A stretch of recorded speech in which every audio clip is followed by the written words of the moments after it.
En 1835, Rosas asume nuevamente la gobernación de la provincia de Buenos Aires. En el primer mandato había contado con las famosas facultades extraordinarias, pero ahora que volvía al gobierno, exige que se le entregue la suma del poder público, lo que equivalía a transformarlo en un rey sin corona. Rosas se transformaba no solo en el gobernante, sino también en el supremo legislador y el supremo juez de la provincia de Buenos Aires. De esta manera, el restaurador de las leyes debe haber pensado que su gobierno no iba a tener oposición, y en caso de tenerla, simplemente iba a poder aplastarla. Sin embargo, Rosas estaba equivocado. No pasa mucho tiempo para que dentro de Buenos Aires empiecen a surgir movimientos de oposición al gobierno rosista. Pero por ahora estos movimientos parecían de oposición intelectual más que oposición práctica, porque parecía que nadie tenía la fuerza suficiente para oponerse al restaurador de las leyes. Y es entonces cuando surge la idea que finalmente va a terminar derrotando a Rosas. La única manera de derrotar el centralismo porteño es formando una coalición.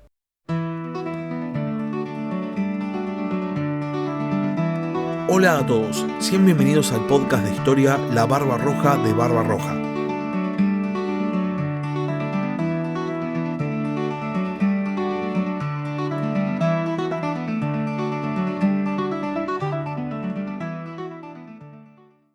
El segundo gobierno de Rosas va a estar marcado por dos cuestiones fundamentales. Primero, el totalitarismo rosista, lo que se llama la dictadura rosista, y segundo, la injerencia extranjera. Estamos transitando ya los últimos años antes de la mitad del siglo XIX, momento en el cual las potencias europeas se transforman en las principales potencias mundiales, que salen literalmente a dividirse el mundo. Estamos hablando de Gran Bretaña, Francia, Rusia, Austria-Hungría y más tardíamente Alemania e Italia. De estas potencias, las principales de ultramar van a ser Gran Bretaña y Francia, y justamente Francia, en este afán de presentarse como una potencia de primer nivel, decide exigir al gobierno argentino que se la reconozca justamente como una potencia de primer nivel, cuando Rosas se niega a atender las exigencias francesas. Los franceses establecen un bloqueo al Río de la Plata, del cual hablábamos en el capítulo de la semana pasada. Ahora bien, la situación del bloqueo se estanca. Los franceses pensaban que iban a poder doblegar a Rosas muy rápidamente, pero Rosas simplemente se rehúsa a atender las exigencias francesas. El tema es que el bloqueo causaba estragos en la economía porteña, porque impedía el principal ingreso de la ciudad, que era el comercio.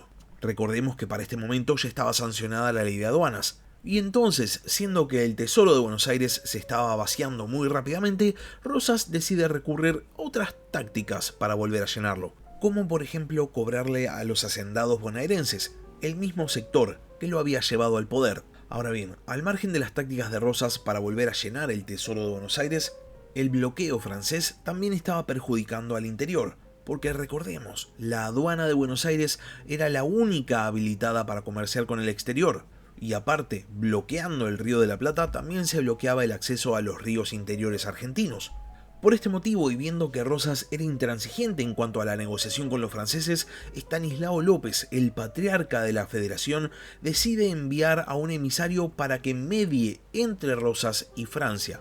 El emisario, llamado Domingo Cullen, va a intentar que Rosas ceda ante la presión francesa, pero Rosas no quería saber de nada, y entonces Cullen va a entablar negociaciones directamente con el líder francés, de apellido Leblanc, con quien llega a un trato de palabra. Cullen dice que las negociaciones estaban estancadas por culpa de Rosas, pero que Santa Fe estaba dispuesta a atender las exigencias de Francia a cambio de que las fuerzas francesas dejaran entrar a los ríos argentinos a todos los buques que fuesen específicamente a la provincia de Santa Fe. Parece ser que mientras Cullen estaba negociando con Leblanc, Estanislao López, la última figura de la vieja guardia del federalismo, muere. Cuando Cullen se entera de la muerte de López, decide volver rápidamente a Santa Fe y se hace nombrar gobernador, anunciando también el trato que había conseguido con los franceses.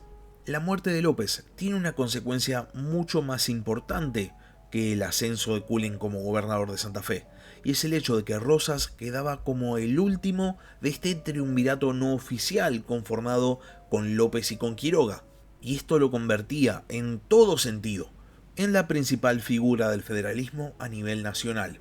Cuando llega a Buenos Aires la noticia de que Cullen se había hecho nombrar gobernador de Santa Fe, Rosas de Buenos Aires y Echagüe de Entre Ríos desconocen este nombramiento, dando como motivos el tratado firmado entre Cullen y Francia y también el hecho de que Cullen era extranjero porque había nacido en las Islas Canarias.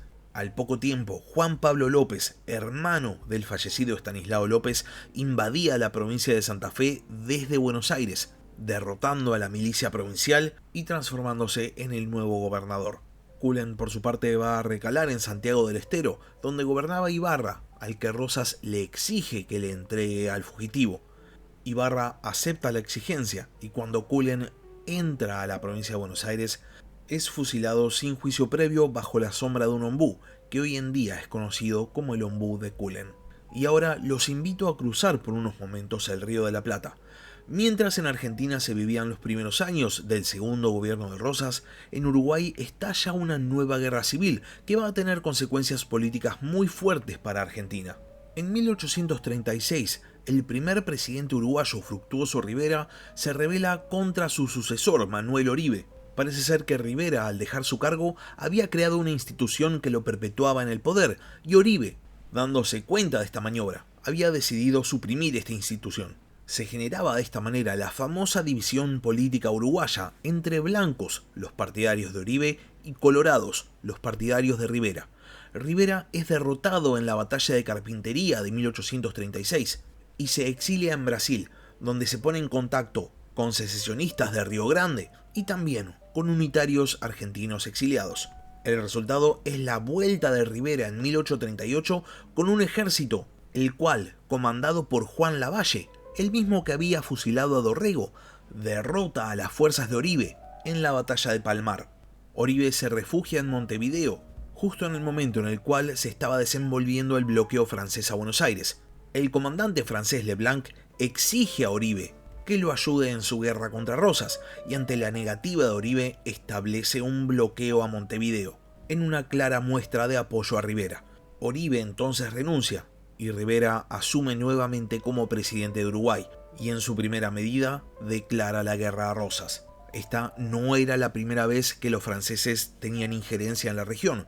De hecho, uno de los motivos para el bloqueo a Buenos Aires había sido el apoyo expreso de Francia al general Santa Cruz de la Confederación Peruano-Boliviana. Ahora bien, volviendo a la historia uruguaya, cuando Rivera declara la guerra a Rosas, el gobernador de Entre Ríos, Echagüe, apoyado por Juan Antonio Lavalleja, cruza el río Uruguay y se enfrenta a las tropas de Rivera, pero es derrotado. Rosas parecía estar en un verdadero problema. Buenos Aires tenía el puerto bloqueado. Las tropas orientales, apoyadas por unitarios, le habían declarado la guerra. Y a esto se le van a sumar varios problemas extras. El primero es el estallido de la rebelión de los Libres del Sur, un movimiento político que agrupaba hacendados molestos con opositores políticos al régimen rosista. Los Libres del Sur se levantan contra Rosas porque sabían que el ejército oriental liderado por Lavalle iba a atacar Buenos Aires, y por eso pensaban que este era el mejor momento para levantarse contra Rosas. El tema es que Lavalle, si bien sí va a cruzar al territorio argentino, de hecho lo va a hacer a bordo de buques franceses, en vez de atacar Buenos Aires, se va a dirigir a Entre Ríos, desembarcando en Gualeguaychú. Sin el apoyo de Lavalle, los Libres del Sur no van a tener con qué rebelarse contra Rosas y van a ser rápidamente derrotados en la batalla de Chascomús en noviembre de 1839. Mientras tanto, Lavalle, después de desembarcar en Gualeguaychú, empieza a marchar hacia el norte y se enfrenta a las milicias provinciales en la batalla de Yeruá. Parece ser que el general unitario pretendía que los entrerrianos se levantaran contra Rosas, ya que parecía considerar que el descontento era generalizado. Sin embargo, después de la derrota de las fuerzas provinciales, los entrerrianos no se rebelan contra Rosas, y Lavalle sigue marchando hacia Corrientes, donde el flamante gobernador Ferré, que había llegado gracias a una rebelión, pone a sus milicias provinciales a cargo de Lavalle. Ferré también se apura para firmar un tratado con Rivera en el cual se establece una alianza antirrosista. Mientras todo esto sucedía, en las provincias del noroeste argentino, el descontento contra Rosas, que había surgido gracias a la falta de apoyo por parte de Rosas al esfuerzo de guerra contra la Confederación Peruano-Boliviana, sigue en aumento. Rosas, en vez de comprometer tropas, había enviado armamento, y ahora, viendo que estas provincias empezaban a ponerse en su contra, decide que es momento de volver a traer ese armamento hacia Buenos Aires. El restaurador le da la misión de traer el armamento de vuelta a Buenos Aires al general Lamadrid, un ex unitario que se había pasado al federalismo, lo que nos demuestra que las lealtades políticas eran cambiantes. Lamadrid acepta la misión y se dirige hacia el norte, y cuando llega a Tucumán, para sorpresa de nadie o tal vez solo para sorpresa de Rosas, se pasa de bando, siendo nombrado como comandante del ejército provincial tucumano, y encima Tucumán quita a Rosas la delegación de las relaciones exteriores. En poco tiempo, Salta, Jujuy, Catamarca y La Rioja se unen a la decisión de Tucumán y firman la creación de la Coalición del Norte, con el fin expreso de combatir al rosismo. A Rosas entonces se le presentaban 3 frentes de batalla. Lavalle avanzaba en el litoral, Lamadrid avanzaba en el norte, y mientras tanto el puerto de Buenos Aires seguía bloqueado. Parecía que el gobierno de Rosas estaba a punto de finalizar. Sin embargo, quien haya leído un poco de historia sabe que Rosas gobierna hasta 1852. Así que la pregunta es, ¿cómo hace para solucionar esta situación? La respuesta va a estar en el próximo capítulo. Hasta acá llegamos con el capítulo de esta semana. Si llegaron hasta acá y no están suscritos al canal, les recomiendo que se suscriban, subo capítulos nuevos todas las semanas. Y si por otro lado ya están suscritos pero tienen ganas de apoyar al podcast, pueden hacerlo transformándose en miembros del canal en YouTube, o si no, transformándose en Patreons. Les dejo el link en la descripción del capítulo. Muchas gracias por haber escuchado y hasta la próxima. Gracias por escuchar La Barba Roja de Barba Roja. Si tenés alguna pregunta o simplemente querés hacer un comentario, no dudes en escribirme al mail del podcast, labarbarrojadebarbarroja@gmail.com. Hasta la próxima.